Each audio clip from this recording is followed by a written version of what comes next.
بسم اللہ الرحمن الرحیم۔ السلام علیکم۔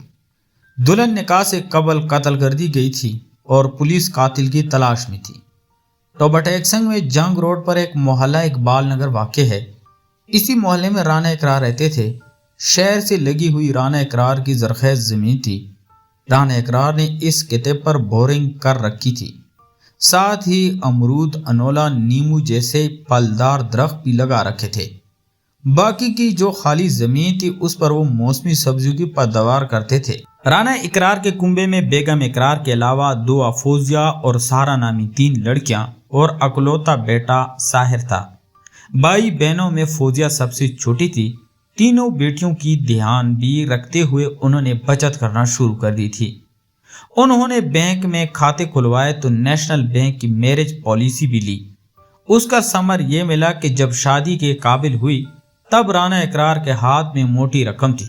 رانا اقرار نے مناسب لڑکے تلاش کر کے باری باری دونوں بیٹیوں کی ہاتھ پیلے کر دیے۔ بیٹیوں کی شادی کے کچھ عرصے بعد رانا اقرار کی بیوی اقرا اچانک بیمار پڑ گئی۔ رانا اقرار نے پہلے ٹوبہ ٹیکسنگ میں اس کا علاج کروایا، فائدہ نہ ہوا تو اقرا کو علاج کرانے فیصل آباد اور لاہور بھی لے گئے۔ ڈھیر ساری رقم خرچ کرنے کے باوجود اقرا صحتیاب نہیں ہوئی۔ اس کا جسم مسلسل گڑتا رہا۔ آخر کار ایک دن وہ کنبے کو روتا بلکتا چھوڑ کر چلی گئی۔ ان دونوں سحر 30 سال کا تھا اور فوزیہ 14ویں سال میں داخل ہوئی تھی۔ پھر 5 سال یوں ہی گزر گئے۔ گزرتے وقت کے ساتھ ساتھ بڑی پھری جوان لڑکی ہو گئی تھی۔ رانا اقرار کی خواہش ساحر اور فوزیہ کا بیاہ ایک ساتھ کرانے کی تھی۔ بیٹی رخصت ہو کر سسرال جائے تو گھر سنبھالنے بہو آ جائے، اس طرح ان باپ بیٹے کی دقت نہیں ہوگی۔ مگر ساحر فی الحال شادی کرنے کو راضی نہیں تھا۔ اسی سبب فوزیہ کی بھی شادی ٹلتی رہی۔ رانا اقرار بیٹی کے لیے کچھ اور خواب بن رہا تھا۔ ادھر فوزیہ کے خوابوں میں شاہ زیب بس گیا تھا اور وہ بس اس کے ساتھ زندگی گزارنے کے خواب دیکھنے لگی تھی۔ شاہ زیب پڑوس میں رہنے والے محسن کا بیٹا تھا اور منڈی میں سبزی کی آڑھت کرتا اور خوب شان سے رہتا تھا۔ پڑوسی ہونے کے ناطے شاہ زیب اور فوزیہ میں بہن بھائی کا رشتہ تھا۔ بچپن سے وہ اس رشتے کو مانتے بھی تھے، مگر ایک دن دونوں کا رشتہ بدل گیا اور وہ دونوں ایک دوسرے کے محبت میں ڈوب گئے۔ رانا اقرار اور ساحر صبح گھر سے نکلتے تو دوپہر کا کھانا کھانے کم ہی گھر آتے۔ اکثر فوزیہ ہی قید جا کر باپ بھائی کو کھانا دے آتی تھی۔ وہ دن کے وقت گھر میں اکیلی رہتی تھی، اس لیے خفیہ میل ملاقاتوں کے لیے فوزیہ اور شاہ زیب کے لیے بھرپور وقت ہوتا تھا۔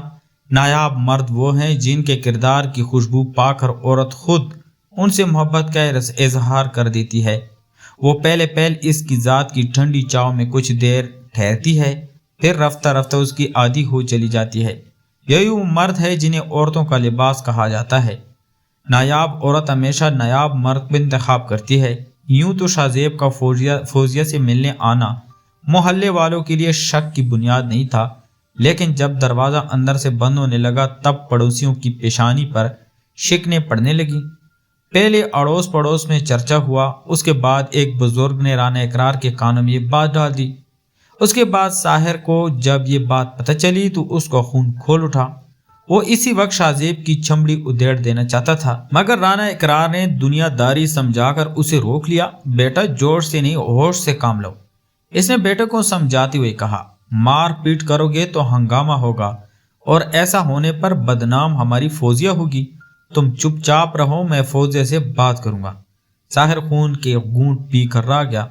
اسی شام کو رانا اقرار نے فوزیہ سے اس کے اور شاہ زیب کے سلسلے میں بات کی تو وہ صاف مکر گئی۔ فوزیہ شاہ زیب سے پیار تو کرتی تھی مگر گھر والوں کا لحاظ بھی تھا، اس لیے اس دن بعد وہ محبوب سے میل ملاقات میں احتیاط برتنے لگی۔ نفس وہ بھوکا کتا ہے جو انسان سے غلط کام کرانے کے لیے اس وقت تک بھونکتا رہتا ہے جب تک وہ غلط کام کروا نہ لے، اور جب انسان وہ کام کر لیتا ہے تو یہ کتا سو جاتا ہے، لیکن سونے سے پہلے ضمیر کو جگا دیتا ہے۔ دوسری طرح ساحر کو فوزیہ کے بیان پر یقین نہیں آیا تھا۔ پیداوار فروخت کرنے پر منڈی جاتا ہی تھا، اس لیے اس نے شاہ زیب پر نظر رکھنا شروع کر دی۔ اسی دوران ساحر نے نوٹ کیا کہ شاہ زیب پہلے کسی سے فون پر خفیہ طور پر بات کرتا ہے، پھر منڈی چلا جاتا ہے۔ روز دوپہر کو یہی ہوتا تھا۔ ساحر کو یقین آ گیا کہ وہ کہیں اور نہیں اس کی بہن سے ملنے جاتا ہے۔ اندھی محبت ہو یا اندھا اعتبار، دونوں مل کر انسان کو گہری کھائی میں گرا دیتے ہیں۔ ایک دن ساحر منڈی سے ہی شاہ زیب کے پیچھے لگ گیا۔ شاہ زیب کا تعاقب کرتے ہوئے وہ محلے تک آ گیا۔ اس نے دیکھا کہ شاہ زیب نے پہلے چاروں طرف کا جائزہ لیا، اس کے بعد مطمئن ہو کر کھلے دروازے کے گھر میں داخل ہو گیا۔ اس کے بعد فوزیہ دروازے پر نمودار ہوئی، اس نے طرف کا جائزہ لیا، جب کہیں نظر نہیں آیا تو اس نے دروازہ اندر سے بند کر لیا۔ ساحر شاہ زیب کو اپنی بہن کی عزت سے کھیلنے کا وقت نہیں دینا چاہتا تھا، اس لیے وہ فوراً دروازے پر جا پہنچا اور زور زور سے کنڈی پیٹنا شروع کر دی۔ کچھ منٹ تو لگا مگر فوزیہ نے بدحواسی کے عالم میں دروازہ کھول دیا۔ ساحر نے اسے خوب پیٹا، اس کے بعد فون کر کے باپ کو بلا لیا۔ رانا اقرار گھر آیا تو اس نے بیٹی پر ہاتھ نہیں اٹھایا مگر سنجیدگی سے بولا، بیٹی میں تم پر اعتبار کرتا تھا، کیا خوب سیلا دیا ہے تم نے میرے اعتبار اور یقین کا، تمہاری کرنی سے آج میری عمر 10 سال کم ہو گئی۔ اس کے بعد وہ بھی دونوں ہاتھوں سے منہ چھپا کر رونے لگا۔ باپ کے آنسو نے وہ کام کیا جو دنیا کی دوسری کوئی طاقت نہیں کر سکتی۔ کنبی کی آبرو برقرار رکھنے کے لیے فوزیہ نے لمحے بھر میں شاہ زیب کو بھول جانے کا فیصلہ کر لیا۔ اسی عہد کے ساتھ وہ باپ سے لپٹ گئی اور پھوٹ پھوٹ کر رونے لگی۔ مجھے معاف کر دو ابا، اس نے باپ سے عہد کرتے ہوئے کہا، وعدہ کرتے ہوئے آئندہ کبھی شاہ زیب سے تعلق نہیں رکھوں گی۔ ایک انسان مر جائے تو صبر آ جاتا ہے مگر جب ایک زندہ انسان آپ کے لیے مر جائے تو کبھی صبر نہیں آتا۔ رانا اقرار اور ساحر کو احساس ہوا کہ حقیقت میں وہ پچھتاوے کے آنسو بہا رہی ہے، تو ان لوگوں نے سچے دل سے فوزیہ کو معاف کر دیا۔ فوزیہ نے بھی جو وعدہ کیا تھا اس پر قائم رہی۔ اس نے شاہ زیب سے ملنا اور فون پر بات کرنا، یہاں تک کہ اس کی شکل تک دیکھنا بند کر دیا۔ فوزیہ کی بے وفائی اور بے رخی سے شاہ زیب تڑپ اٹھا۔ وہ فوزیہ کو دل کی گہرائیوں سے چاہتا تھا اور شادی کر کے زندگی گزارنے کا ارادہ رکھتا تھا۔ اس نے فوزیہ کے بدلے ہوئے رویے کو پھر سے پہلے جیسا بنانے کے لیے ہر ممکن کوششیں کی مگر ساری کوششیں رائیگاں گئی۔ ادھر رانا اقرار نے فوزیہ کے لیے قابل رشتے کی تلاش شروع کر دی۔ ان کی یہ کوششیں جلد رنگ لائی اور سمندری گاؤں کے دلدار کا بیٹا عرفان ان کے دل کو بھا گیا تو رشتہ بھی طے ہو گیا۔ شادی کی تاریخ 18 مئی 2015 بھی طے ہو گئی۔ اس دن سے ہی بارات کے استقبال کی تیاریاں شروع کر دی گئی۔ گھر کے سامنے میدان میں پنڈال لگایا گیا، اسٹیج بنا، میز کرسیاں لگائی گئی، حلوائی بھی پکوان بنانے آ گئے۔ رانا اقرار اور ساحر سب کے پاس جا جا کر تیاریوں کی نگرانی کر رہے تھے۔ شام کا دھند لگا پھیلتے ہی بارات کے استقبال کی تیاریاں مکمل ہو گئی۔ ریسٹ ہاؤس سے پل پل کی خبر گھر پہنچ رہی تھی۔ معلوم ہوا بارات ریسٹ ہاؤس سے چل چکی ہے اور تھوڑی ہی دیر میں دروازے پر پہنچ رہی تھی۔ اس خبر سے میزبانوں میں بھی جوش و مسرت کی لہر دوڑ گئی۔ والدین کبھی غلط نہیں ہوتے، اگر ان سے غلط فیصلے بھی ہو جائیں تو ان کی نیت صاف ہوتی ہے اور انہی کی دعاؤں سے تقدیریں بدل جاتی ہیں۔ فوزیہ دلہن بنی گھر میں بیٹھی تھی، اس کے پاس اس کی بڑی بہن دعا بیٹھی ہوئی تھی۔ بارات کی آمد کی خبر سنتی ہی فوزیہ یہ دعا سے بولی، باجی مجھے رفع حاجت کے لیے جنگل جانا ہے۔ پہلے تو دعا نے منع کیا مگر جب فوزیہ نے اصرار کیا تو بولی، اچھا جا جلدی سے فارغ ہو کر آ جا، لیکن یاد رکھنا بارات دروازے پر لگنے والی ہو تو دلہن کا باہر جانا منوس مانا جاتا ہے۔ فوزیہ نے پانی سے بھرا لوٹا لیا اور چپکے سے باہر نکل گئی۔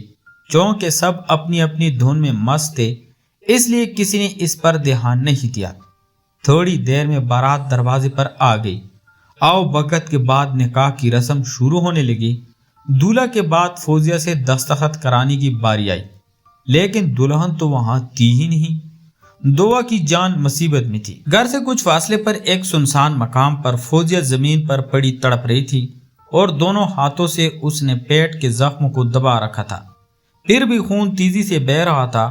ٹارچ کی روشنی میں لوگوں نے فوزیہ کو دیکھا تو ساحر نے دوڑ کر اس کا سر اپنی گود میں رکھ لیا۔ سب لوگ پریشان ہو گئے کہ آخر دلہن کہاں غائب ہو گئی۔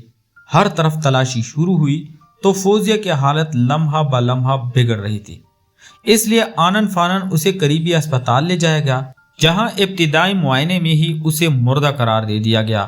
فوزیہ کی موت کی خبر آتی بارات دوبارہ